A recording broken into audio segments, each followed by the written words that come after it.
সুখবর সুখবর সুখবর অবশেষে দীর্ঘ অপেক্ষার অবসান ঘটিয়ে গেজেট প্রকাশ হতে যাচ্ছে। প্রিয় সরকারি চাকরিজীবী ভাই ও বোনেরা, আজকের সকালের আপডেট নিউজে আপনাদের স্বাগতম। যারা আমাদের চ্যানেলে নতুন তারা এক্ষুনি চ্যানেলটি সাবস্ক্রাইব করুন, আর হ্যাঁ, অবশ্যই কমেন্ট করে জানাবেন আপনারা কে কোন জেলা থেকে আমাদের ভিডিওটি দেখছেন। তবে চলুন কথা না বাড়িয়ে আজকের সর্বশেষ সংবাদটি জেনে নিন। আগামীকাল ২১ মার্চ থেকে কার্যকর হতে চলেছে দেশের লাখ লাখ সরকারি চাকরিজীবীদের বহুল কাঙ্ক্ষিত নবম পে স্কেল। আজ এক অত্যন্ত গুরুত্বপূর্ণ এবং রুদ্ধদ্বার বৈঠক শেষে এই যুগান্তকারী ও ঐতিহাসিক ঘোষণা দিয়েছেন মাননীয় তারেক রহমান। আজকের এই বিস্তারিত আয়োজনে আমরা আপনাদের জানাবো এই পে স্কেলের ফলে কোন গ্রেডের কর্মচারীদের বেতন ঠিক কতটুকু বাড়ছে, বাড়ি ভাড়া বা চিকিৎসা ভাতায় কী ধরনের পরিবর্তন আসছে এবং সাধারণ চাকরিজীবীদের দৈনন্দিন জীবনে এর কেমন ইতিবাচক প্রভাব পড়বে। তাই কোনো কিছু মিস না করতে চাইলে না টেনে পুরো খবরটি শেষ পর্যন্ত শোনার বিনীত অনুরোধ রইল।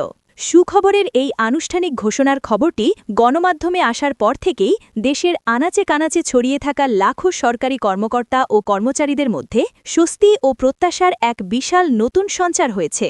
দীর্ঘ ১১ বছর ধরে নানা মহলে, চায়ের কাপে, সোশ্যাল মিডিয়ায় এবং সরকারি দপ্তরের করিডোরে আলোচনার প্রধান কেন্দ্রবিন্দুতে থাকা নবম পে স্কেল অবশেষে একটি পূর্ণাঙ্গ বাস্তবায়নের পথে হাঁটতে শুরু করেছে। গেজেট প্রকাশের মাধ্যমে বিষয়টি এখন আর শুধু হাওয়ায় ভাসা কোনো গুজব বা জল্পনা কল্পনা নয়, বরং এটি এখন একটি আইনি ও আনুষ্ঠানিক রূপ পেল। আগামীকাল ২০ মার্চ থেকে এটি সরাসরি কার্যকর হওয়ার যে ঘোষণা দেওয়া হয়েছে তা নিঃসন্দেহে এদেশের সরকারি চাকরিজীবীদের জন্য একটি অভাবনীয় এবং বড় ধরনের অর্থনৈতিক পরিবর্তনের সূচনা করতে যাচ্ছে। আপনারা সবাই খুব ভালোভাবে জানেন এই পে স্কেলের মূল লক্ষ্য এবং উদ্দেশ্য হল দেশের বর্তমান কঠিন অর্থনৈতিক বাস্তবতার সঙ্গে পুরোপুরি সামঞ্জস্য রেখে একটি যুগোপযোগী বেতন কাঠামো পুনর্নির্ধারণ করা। সাম্প্রতিক বছরগুলোতে যেভাবে লাগামহীনভাবে দ্রব্যমূল্যের ঊর্ধ্বগতি হয়েছে, চাল, ডাল, তেল থেকে শুরু করে নিত্য প্রয়োজনীয় প্রতিটি জিনিসের দাম সাধারণ মানুষের নাগালের একেবারে বাইরে চলে গেছে, তাতে সাধারণ আয়ের মানুষের নাভিশ্বাস ওঠার উপক্রম হয়েছে। জীবনযাত্রার এই অস্বাভাবিক ও লাগামহীন ব্যয় বৃদ্ধি এবং বিশেষ করে মধ্যবিত্ত শ্রেণীর উপর যে এক পাহাড়সম বাড়তি চাপ তৈরি হয়েছে, সেই সব কিছু অত্যন্ত গভীরভাবে ও সহানুভূতির সাথে বিবেচনায় নিয়েই এই নতুন পে স্কেল প্রণয়নের সাহসী উদ্যোগ নেওয়া হয়েছে। এর ফলে সাধারণ কর্মচারীরা শুধু মাস শেষে একটু বাড়তি বেতনই পাবেন না, বরং তারা তাদের পরিবারের জীবনমানের একটি বাস্তব এবং দীর্ঘমেয়াদী উন্নয়নের সম্ভাবনাও এখন সুস্পষ্টভাবে দেখতে পাচ্ছেন। নতুন এই নবম পে স্কেলের সবচেয়ে গুরুত্বপূর্ণ এবং আকর্ষণীয় পরিবর্তনগুলোর মধ্যে অন্যতম হল মূল বা বেসিক বেতনের একটি উল্লেখযোগ্য এবং সম্মানজনক আনুপাতিক বৃদ্ধি। পূর্ববর্তী ২০১৫ সালের অষ্টম পে স্কেলের তুলনায় এবার বিভিন্ন গ্রেডে বেতন এমনভাবে সমন্বয় এবং বৃদ্ধি করার প্রস্তাব করা হয়েছে যাতে করে সমাজের নিম্ন ও মধ্যম স্তরের কর্মচারীরা তুলনামূলকভাবে সবচেয়ে বেশি সুবিধা পান। এর একটি অনেক বড় ইতিবাচক দিক হল সরকারি চাকরিতে আমাদের দেশের মেধাবী তরুণদের নতুন করে প্রবল আগ্রহ তৈরি হওয়ার একটি অপার সম্ভাবনা রয়েছে। মূল বেতনের সাথে পাল্লা দিয়ে একই সাথে বাড়ানো হয়েছে আনুষঙ্গিক অন্যান্য সব ভাতাও। বাড়ি ভাড়া ভাতা, চিকিৎসা ভাতা, যাতায়াত ভাতা থেকে শুরু করে টিফিন ভাতা পর্যন্ত প্রায় প্রতিটি ক্ষেত্রেই এসেছে যুগান্তকারী ও যুগোপযোগী পরিবর্তন। বিশেষ করে শহরভেদে বাড়ি ভাড়া ভাতার যে নতুন আনুপাতিক পার্থক্য নির্ধারণ করা হয়েছে তা অত্যন্ত বাস্তবসম্মত একটি পদক্ষেপ। ঢাকা মহানগরী সহ অন্যান্য বিভাগীয় শহরগুলোর জীবনযাত্রার আকাশচুম্বী ব্যয় এবং বাড়ি ভাড়ার লাগামহীন খরচের কথা বিশেষভাবে মাথায় রেখে এই ভাতা নতুন করে নির্ধারণ করা হয়েছে, যাতে করে এই মেগা সিটিগুলোতে কর্মরত কর্মচারীরা তাদের বাস্তব খরচের সাথে কিছুটা হলেও স্বাচ্ছন্দ্যে তাল মিলিয়ে চলতে পারেন। অন্যদিকে চিকিৎসা ভাতার ক্ষেত্রেও যে সম্মানজনক বৃদ্ধি আনা হয়েছে তার সরকারি কর্মচারীদের এবং তাদের পরিবারের সদস্যদের স্বাস্থ্য নিরাপত্তাকে ভবিষ্যতে আরও অনেক বেশি শক্তিশালী এবং সুদৃঢ় করবে।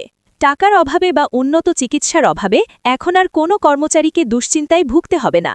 এই নতুন পে স্কেলের আরেকটি অত্যন্ত সংবেদনশীল এবং উল্লেখযোগ্য দিক হল প্রবীণদের কথা চিন্তা করে পেনশন সুবিধার সঙ্গে এই কাঠামোর একটি চমৎকার সমন্বয় সাধন করা।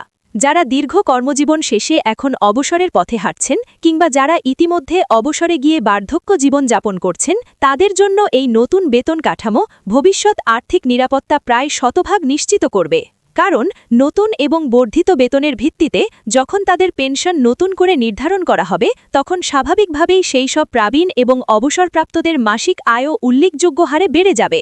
জীবনের শেষ বেলায় এসে তাদের আর আর্থিক কষ্টের সম্মুখীন হতে হবে না। ফলে তাদের জীবনযাত্রার মান যেমন উন্নত হবে, তেমনি সমাজে তাদের অবস্থান এবং সামাজিক নিরাপত্তাও আরও মজবুত ভিত্তির উপর দাঁড়াবে। অর্থনীতি বিশ্লেষক ও বিশেষজ্ঞরা বলছেন, এই পে স্কেল প্রণয়নের পেছনে বেশ কয়েকটি গুরুত্বপূর্ণ জাতীয় এবং আন্তর্জাতিক বিষয় খুব সতর্কতার সাথে বিবেচনা করা হয়েছে। প্রথমত, দেশের সামগ্রিক অর্থনৈতিক প্রবৃদ্ধি এবং জিডিপির আকার। দ্বিতীয়ত, সরকারের নিজস্ব রাজস্ব আয়ের সক্ষমতা এবং ভবিষ্যৎ অর্থনৈতিক পরিকল্পনা। তৃতীয়ত, জীবনযাত্রার আন্তর্জাতিক মানদণ্ড এবং বিশেষ করে আমাদের পার্শ্ববর্তী দেশগুলোর সরকারি কর্মচারীদের বেতন কাঠামোর সঙ্গে একটি স্বচ্ছ তুলনামূলক বিশ্লেষণ। এসব বিষয়ে চুলাচেরা বিশ্লেষণ এবং দীর্ঘ গবেষণার পরই একটি অত্যন্ত ভারসাম্যপূর্ণ বেতন কাঠামো তৈরি করা সম্ভব হয়েছে। এর মূল উদ্দেশ্য হল, একদিকে যেমন কর্মচারীরা তাদের ন্যায্য সুবিধা পান, ঠিক অন্যদিকে রাষ্ট্রের আর্থিক স্থিতিশীলতা এবং রিজার্ভ যেন কোনোভাবেই হুমকির মুখে না পড়ে সেই দিকটিও নজরে রাখা। সরকারি কর্মকর্তা ও কর্মচারীদের জীবনের পাশাপাশি এই নতুন পে স্কেলের একটি বিশাল এবং ইতিবাচক প্রভাব পড়বে আমাদের দেশের সামগ্রিক অর্থনীতির চাকার উপর। অর্থনীতির সাধারণ নিয়মই বলে, যখন দেশের একটি এত বড় এবং বিশাল জনগোষ্ঠীর আয় একসাথে বৃদ্ধি পায়, তখন স্বাভাবিকভাবেই বাজারে তাদের ক্রয় ক্ষমতাও বহুগুণে বেড়ে যায়। মানুষ তখন তাদের প্রয়োজনীয় জিনিসপত্র বেশি করে কিনতে শুরু করে এবং তাদের জীবনযাত্রায় সচ্ছলতা আসে। এর ফলে বাজারে নতুন করে ব্যাপক চাহিদা বৃদ্ধি পায়, স্থির হয়ে থাকা ব্যবসা বাণিজ্যে নতুন করে গতির সঞ্চার হয় এবং সামগ্রিক অর্থনীতিতে টাকার চমৎকার প্রবাহ বাড়ার কারণে একটি শক্তিশালী ইতিবাচক প্রভাব সৃষ্টি হয়। অর্থনীতিবিদরা মনে করেন, এটি দীর্ঘমেয়াদে দেশের অভ্যন্তরীণ প্রবৃদ্ধিকে মারাত্মকভাবে ত্বরান্বিত করতে পারে। নবম পে স্কেল কার্যকর হওয়ার ফলে বিভিন্ন স্তরের এবং গ্রেডের কর্মচারীদের মধ্যে এতদিন ধরে যে এক ধরনের নীরব বৈষম্য বিরাজ করছিল, তা কিছুটা হলেও কমানো সম্ভব হয়েছে বলে সংশ্লিষ্ট সবাই মনে করছেন। একই সাথে পদোন্নতির ক্ষেত্রেও একটি স্বচ্ছ ও দৃঢ় ধারা তৈরি করা হয়েছে, যা সাধারণ কর্মচারীদের কর্মোদ্দীপনা এবং কাজের প্রতি স্পৃহা বহুগুণে বাড়িয়ে দেবে। তারা এখন থেকে মন থেকে বিশ্বাস করবেন এবং জানবেন যে তাদের মাথার ঘাম পায়ে ফেলা পরিশ্রম, মেধা ও দক্ষতার একটি যথাযথ এবং সম্মানজনক মূল্যায়ন শেষ পর্যন্ত রাষ্ট্র করছে। এই ঘোষণার পর ইতিমধ্যেই দেশের বিভিন্ন মহলে এবং সুশীল সমাজে বেশ ইতিবাচক ও আনন্দঘন প্রতিক্রিয়া দেখা গেছে। দেশের প্রথিতযশ অর্থনীতিবিদ থেকে শুরু করে সাধারণ মানুষ অনেকেই এটিকে একটি অত্যন্ত সময়োপযোগী এবং সাহসী সিদ্ধান্ত হিসেবে সাধুবাদ জানাচ্ছেন। আবার এর পাশাপাশি কেউ কেউ মনে করছেন, এই কাঠামোতে আরও কিছু ক্ষেত্রে উন্নতির সুযোগ রয়ে গেছে। যেমন, প্রতি বছর মুদ্রাস্ফীতির সঙ্গে তাল মিলিয়ে স্বয়ংক্রিয়ভাবে বেতন সমন্বয় করার দাবিটিও বেশ জোরালো। তবে সামগ্রিক দিক বিবেচনা করলে এটি নিঃসন্দেহে দেশের জন্য একটি বড় ধরনের অগ্রগতি হিসেবেই বিবেচিত হচ্ছে। তবে এই নবম পে স্কেল বাস্তবায়নের ক্ষেত্রে সরকারের সামনে বেশ কিছু কঠিন চ্যালেঞ্জও রয়েছে, যা অস্বীকার করার কোনো উপায় নেই।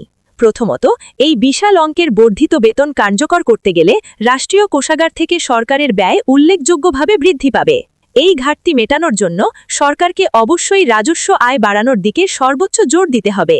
কর ব্যবস্থার আমূল উন্নয়ন, সরকারি কেনাকাটায় অপচয় রোধ, দুর্নীতি দমন এবং অত্যন্ত দক্ষ আর্থিক ব্যবস্থাপনার মাধ্যমেই কেবল এই বিশাল অতিরিক্ত ব্যয় সামাল দেওয়া সম্ভব। দ্বিতীয়ত, এই স্কেল বাস্তবায়নের ক্ষেত্রে মাঠ পর্যায়ে প্রশাসনিক দক্ষতা অত্যন্ত গুরুত্বপূর্ণ একটি নিয়ামক। সঠিক সময়ে প্রতিটি কর্মচারীর সঠিকভাবে বেতন সমন্বয় করা, বকেয়া ভাতা প্রদান এবং আনুষঙ্গিক হিসাব নিকাশ যদি দ্রুততার সাথে সম্পন্ন না করা যায়, তবে কর্মচারীদের মধ্যে উল্টো অসন্তুষ্টি সৃষ্টি হতে পারে। তাই এক্ষেত্রে ডিজিটালাইজেশনের পাশাপাশি সর্বোচ্চ স্বচ্ছতা ও জবাবদিহিতা নিশ্চিত করা জরুরি। ভিডিওটি খুবই জরুরি, তাই দয়া করে সবার সাথে ভিডিওটি শেয়ার করতে ভুলবেন না। আর নতুন ভিডিও আপডেট পেতে এক্ষুনি চ্যানেলটি সাবস্ক্রাইব করুন।